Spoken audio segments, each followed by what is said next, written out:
1911 உருவாக்கப்பட்ட ஒரு இடம்தான் அனகாபுத்தூரினுடைய இந்த ஈதுகா திடல் பள்ளிவாசல்.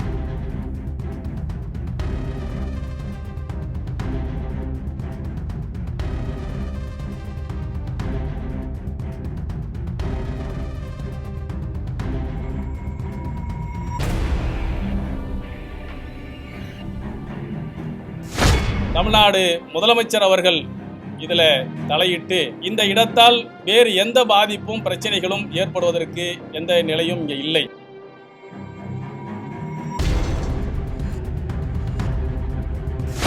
நிச்சயமாக இந்த பள்ளிவாசல் உள்ளிட்ட வழிபாட்டு தலங்களை இடிப்பதற்கு நாங்கள் சம்மதிக்க மாட்டோம்.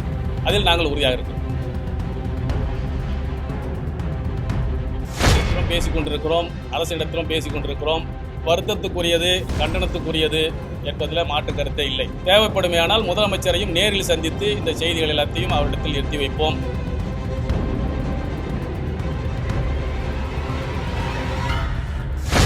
அனகாபுத்தூர் பகுதியில் 50 ஆண்டுகளுக்கு மேலாக மக்கள் வசித்த பகுதிகள் இன்றைக்கு நீதிமன்ற உத்தரவு என்ற பெயரில் இடிக்கப்பட்டிருக்கிறது. 50 ஆண்டுகளுக்கு மேலாக இந்த மக்கள் வசித்த பகுதிகள் இவர்களுக்கு உரிமையாக்கப்பட வேண்டும், அந்த இடங்கள் பாதுகாக்கப்பட வேண்டும் என்பதற்காக பல்வேறு முயற்சிகள் எடுத்த நிலையில் இன்றைக்கு அது இடிக்கப்பட்டிருப்பது மிகவும் வருத்தத்துக்குரியது. இன்றைய தினம் தமிழ்நாடு இஸ்லாமிய அரசியல் கட்சிகள் மற்றும் கூட்டமைப்பின் சார்பில் இங்கே வருகை தந்தோம். இந்த பகுதியில் 100 ஆண்டை கடந்த 1911 இருந்து இருக்கக்கூடிய இந்த ஈதுகா பள்ளிவாசல் மஸ்ஜித் ஒன்று இங்கே இருக்கிறது. அருகில அருள்மிகு நாகாத்தம்மல் கோவில் ஒன்று இருக்கிறது. அதே போன்று ஜெயின் சமூகத்தினுடைய ஒரு ஜெயின் கோயில் ஒன்றும் அருகிலே இருக்கிறது. பிள்ளையார் கோவில் ஒன்றும் இருக்கிறது. இதெல்லாம் இந்த மக்களினுடைய உணர்வுகள் சம்பந்தப்பட்ட ஒரு மிக முக்கியமான விடயம். பல்வேறு பகுதிகளிலிருந்து இந்த வழிபாட்டு தலங்கள் மீது நம்பிக்கை கொண்ட மக்கள் வருகை தந்து இங்கே வழிபாடக்கூடிய ஒரு நிலையில் இந்த இடங்கள் பாதுகாக்கப்பட வேண்டும் என்பது இஸ்லாமிய அரசியல் கட்சிகள் மற்றும் கூட்டமைப்பினுடைய கோரிக்கையாகும். இந்த ஈதுகா பள்ளிவாசல் மஸ்ஜிதை பொறுத்த வரைக்கும் ஈதுகா என்று சொன்னாலே நன்றாக அனைவருக்கும் புரியும். ஊரில் இருக்கக்கூடியவர்கள் திடலில் சென்று ஒரு மைதானத்தில் தொழுவது என்பது இஸ்லாமியர்களுடைய வழக்கம். அதாவது பெருநாள் தொழுகைகள், நோன்பு பெருநாள் தொழுகை, ஹஜ்ஜு பெருநாள் தொழுகை என்பதெல்லாம் ஒரு தனித்த ஒரு திடலில் ஈதுகா மைதானத்தில் தொழுவார்கள். அந்த அடிப்படையில் 1911 உருவாக்கப்பட்ட ஒரு இடம்தான் அனகாபுத்தூரினுடைய இந்த ஈதுகா திடல் பள்ளிவாசல். ஆக சுதந்திரத்துக்கு முன்பாக உருவாக்கப்பட்ட இந்த வழிபாட்டு தலம் சுதந்திர இந்தியாவில் எப்படி வழிபாட்டு தலங்கள் பாதுகாக்கப்பட வேண்டும் என்பது குறித்து 1991 மத வழிபாட்டு தலங்கள் பாதுகாப்பு சட்டம் என்ன சொல்கிறது என்று சொன்னால் 1947 ஆகஸ்ட் 15 அன்றைய தினத்தில் இந்தியாவில் இருக்கக்கூடிய வழிபாட்டு தலங்கள் எந்த நிலையில் இருக்கிறதோ அதே நிலையில் பாதுகாக்கப்பட வேண்டும், அதில் எந்த விதமான மாற்றத்தையும் சிதைவுகளையும் பிரச்சனைகளையும் யாரும் உருவாக்கக்கூடாது என்று இந்திய அரசியல் சாசன சட்டம் 1991 சொல்கிறது. அந்த அடிப்படையில் பார்த்தால் கூட இந்த ஈதுகா மஸ்ஜித் என்பது சுதந்திரத்துக்கு முன்பான 1911 உருவாக்கப்பட்ட ஒரு இடம் என்கின்ற காரணத்தால் இந்த இடத்தையும் அருகில் இருக்கக்கூடிய நாகாத்தம்மல் கோவில் மற்றும் ஜெயின் சமூகத்தினுடைய அந்த வழிபாட்டு தலம் அனைத்தையும் பாதுகாக்கப்பட வேண்டும் என்ற கோரிக்கையை நாங்கள் முன்வைக்கின்றோம்.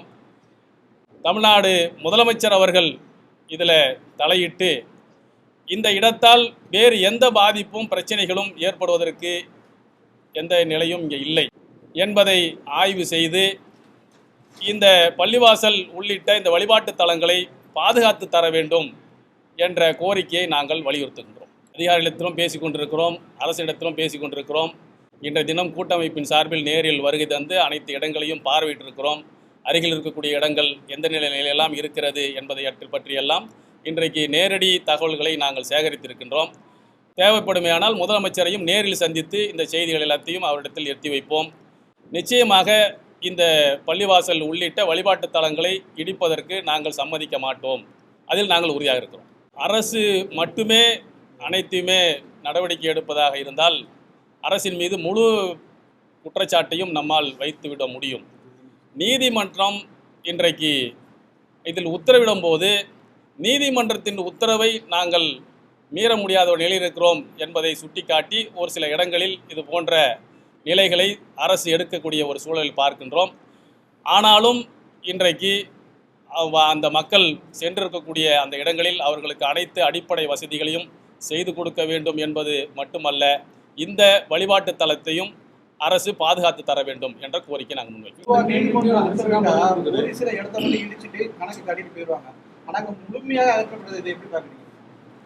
இல்லை, அதாவது இது வருத்தத்துக்குரியது, கண்டனத்துக்குரியது என்பதில் மாற்று கருத்தே இல்லை. இன்றைக்கு அது நம் பல்வேறு முயற்சிகளை பல்வேறு அரசியல் கட்சிகள், அமைப்புகள், இயக்கங்கள் சார்பில் தொடர்ந்து பல்வேறு முயற்சிகளை நாம் எடுத்தோம். அதையும் மீறி இது நடந்திருக்கிறது. ஆனாலும் நாங்கள் இன்றைக்கு அதை பதிவு செய்திருக்கின்றோம். இந்த வழிபாட்டு தலங்களை பாதுகாப்பதற்கு அரசு முயற்சி எடுக்க வேண்டும். அந்த ஒரு காலகட்டத்தில் கல்லாங்குத்து புறம்போக்கு போட்டு இந்த இடம் இருக்கு, அது மறுபெயர் பண்ணி இந்த தண்டுக்கரைன்னு மாற்றிருக்காங்க. இது எப்படி மாற்றப்பட்டது? இதுக்கான அதிகாரிகள் என்னென்ன வழிபோக்க கடைபிடிச்சிருக்காங்க? இல்லை, இது குறித்து இந்த அரசு ஆவணங்கள் குறித்து எல்லாம் நாங்கள் அரசு அதிகாரிடத்தில் பேசியிருக்கிறோம். ஆனாலும் அது மீறி நடந்திருக்கிறது. இது குறித்து அடுத்த கட்டமாக என்ன செய்யலாம் என்பது குறித்து எங்களுடைய சட்ட வல்லுநர்களுடன் ஆய்வு செய்து ஆலோசனை செய்து அடுத்த கட்ட நடவடிக்கைகளை நாங்கள் முடிவு செய்வோம். இந்த வழிபாட்டு தலங்கள் சட்டம் சம்பந்தமாக பேசியிருந்தீங்க. நம்ம இதை வச்சு ஏன் உச்சநீதிமன்றத்தை சம்பந்தமாக நம்முடைய சட்ட வல்லுநர்களுடன் நான் கலந்து ஆலோசனை செய்து அடுத்த கட்டமாக என்ன செய்யணுன்றதை அது முடிவு செய்வோம். முதல்ல அடுத்ததாக இந்த இடத்தினுடைய அமைப்பு என்பது அந்த அடையாறினுடைய நீர்வழிப்பாதையிலிருந்து கிட்டத்தட்ட 400 மீட்டருக்கு தள்ளி இருக்குது. இதனால் எந்த பெரிய பாதிப்பும் இல்லாத ஒரு சூழலில் இதை இடிக்கக்கூடாது. இது ஒரு நூற்றாண்டை கடந்த ஒரு பள்ளிவாசலாக, மஸ்ஜிதாக இது இருக்குது. இந்த இடத்துக்கு பெயரே ஈதுகா பள்ளிவாசல் அப்படின்றது தான் இதுக்கான பெயர். அப்போ அனகாபுத்தூரில் வாழக்கூடிய மற்ற முஸ்லீம்கள் இந்த காயிதே மில்லத் நகரை சுற்றி இருக்கிறவங்க மட்டும் இல்லை, அனகாபுத்தூரினுடைய ஒட்டுமொத்த முஸ்லீம்களுக்கான ஈதுகா தொழுகை திடலாக தான் இது பல ஆண்டுகள் பயன்பட்டுருக்கு. அப்போ அந்த பயன்பாட்டினுடைய தொடர்ச்சியாக இங்கே மக்கள் குடியேறின உடனே இங்கே ஒரு மஸ்ஜிதை உருவாக்கி இங்கே தொழுகை நடத்திட்டு இருந்துக்கிறாங்கன்றத நம்ம இதை புரிஞ்சிக்க முடியுது. அதனால் இதுக்கான டாக்குமெண்ட்டுகள் இதெல்லாம் கண்டிப்பாக இருக்கும். வக்ஃப் வாரியத்திலும் இது சம்பந்தமாக நம்ம ஆய்வு செய்து அடுத்த கட்ட நடவடிக்கைகளை கண்டிப்பாக எடுப்போம். இப்போ இந்த கல்லாங்குத்து அப்படிங்கிற பேரில் இந்த பகுதிக்கு ஆவணம் கொடுக்கப்பட்டதாக சொன்னாங்க 1911. இப்போ இன்னொரு கூற்று என்னன்னா, இந்த பகுதிக்கு மட்டும் பாதுகாப்பு இருக்குது, இப்போ சுற்றி உள்ள பகுதியில் அகற்றினது கூட அது ஆக்கிரமிப்பு எடுத்து இந்த பள்ளியை அகற்றக்கூடாதுங்கிற ஒரு கோரிக்கை இருக்குது. அதை எப்படி பார்க்குறீங்க? இல்லை, கண்டிப்பாக ஒரு 50 ஆண்டுகளை கடந்து இந்த மக்கள் இங்கே வாழ்ந்துருக்கிறாங்க. சாதி மடங்களை கடந்து எல்லா மக்களும் வாழ்ந்த ஒரு பகுதியாக இது இருக்குது. அதை இன்னைக்கு உச்சநீதிமன்றத்தினுடைய நீர்வழி புறம்போக்கு, நீர்வழி பாதைகள், இந்த இடத்துல இருக்கக்கூடிய ஆக்கிரமிப்புகள் அகற்றப்படணுன்ற அந்த உத்தரவுக்கு இணங்க நாங்கள் அகற்றுவதாக இவர்கள் சொல்லியிருக்காங்க. ஆனால் இது நீர்வழி பகுதியாகவே இல்லை, இது கல்லாங்குத்து புறம்போக்காக தான் இது இருந்திருக்கிறது என்றதுக்கான ரெவன்யூ ரெக்கார்டு கடந்த காலங்களில் இங்கே இருக்குது. இது போன்ற ஒரு குழப்பமான ஒரு சூழல்கள் இருந்த நிலையில் தான் இதை இடிக்கக்கூடாது என்பதில் நம்ம உறுதியாக இருந்து பல்வேறு முன்னெடுப்புகளை, அதுக்காக வேண்டிய முயற்சிகளை நம்ம எடுத்தோம். அதையும் மீறி இடிக்கப்பட்டு போய்விட்ட ஒரு மோசமான ஒரு நிலை இங்கே நிகழ்ந்துடுச்சு. இங்கே நிகழ்ந்த நிலையில் இருக்கக்கூடிய வழிபாட்டு தலங்களையாவது, இங்கே பள்ளிவாசல் இந்த இடத்துல இங்கே இருக்குது, 100 ஆண்டுகளை கடந்த ஒரு பள்ளிவாசல் இருக்குது, பக்கத்தில் நாகத்தம்மன் கோவில் இருக்குது, அதுக்கு பக்கத்தில் ஜெயின் கோவில் அருகிலே இருக்குது. ஆக இந்த வழிபாட்டு தலங்களையாவது இந்த பகுதியில் இடிக்காமல் பாதுகாக்கப்பட வேண்டும் என்பதற்காக வேண்டி தான் இன்றைய தினம் இஸ்லாமிய அரசியல் கட்சிகள் மற்றும் கூட்டமைப்பின் சார்பில் நம்ம வந்திருக்கிறோம். இந்த பள்ளிவாசலை பாதுகாப்பதற்காக அதிகபட்சம் என்ன முயற்சிகள்லாம் இருக்கிறதோ அனைத்து முயற்சிகளும் நாங்கள் எடுப்போம். முதல்வரை நிச்சயமா அது என்னென்ன முயற்சிகள் அதில் எடுக்க வேண்டி இருக்கிறது என்பதை இப்போ கூட்டமைப்பின் சார்பில் அமர்ந்து பேசி அந்த முடிவுகளை துரிதமாக எடுப்பதற்கான ஒரு முடிவோடு தான் நாங்கள் இங்கே புறப்போம்.